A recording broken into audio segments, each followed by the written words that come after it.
Dans l'élan vaccinal pour affronter le pic de la 5e vague, certaines pharmacies ont choisi d'ouvrir le dimanche. Depuis aujourd'hui, Olivier Véran avait annoncé jeudi dernier cette possibilité. C'est le cas notamment à Villeneuve-la-Garenne dans les Hauts-de-Seine où se sont rendus Florent Carrière et Denis Tanchereau. Ce pharmacien de Villeneuve-la-Garenne a choisi d'ouvrir ce dimanche. Mais comme la réglementation l'impose, seuls les actes liés au Covid lui sont autorisés. À savoir les tests, masques, gel hydroalcoolique et les antalgiques. Et bien sûr la vaccination. Des créneaux le dimanche, ces patients apprécient. Vous habitez où?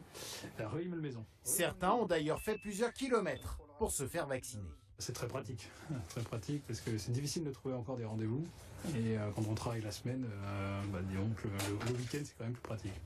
On a cherché énormément, mais nous on est de Nanterre, donc on vient à Villeneuve-la-Garenne, donc vous voyez un petit peu. Ouais. Pour l'instant, non, il n'y a pas de place. 2,5. Double dose aujourd'hui, oui. Moderna et la grippe. Pour chaque acte pratiqué ce dimanche, ce pharmacien reçoit une majoration de 5 €, soit environ 150 € aujourd'hui pour une trentaine d'injections ou de tests réalisés. Ouvrir le dimanche malgré la fatigue est pour lui une mission de service public. C'est pour permettre surtout à tout le monde d'avoir un semblant de normalité. C'est-à-dire une fois qu'on est tous vaccinés, tout le monde pourra passer de bonnes fêtes en famille, ce qui est très important. Et de deux, nous, par ailleurs, par la suite, on aura joué notre rôle de pharmacien, de professionnel de santé. Mais aujourd'hui, de nombreuses officines sont restées fermées. Certains pharmaciens ont dit « je préfère m'organiser différemment, mais garder le repos dominical parce que on a besoin de cette coupure dans la semaine pour se reposer ». Ça, c'est la première grande raison.